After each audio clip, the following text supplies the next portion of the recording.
ஒரு ஜீவன்தான் உன் பாடல்தான் ஓயாமல் இசைக்கின்றது.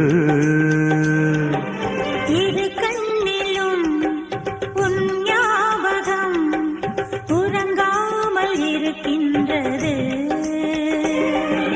பாசங்களும் பந்தங்களும் பிரித்தாலும் பிரியாதது.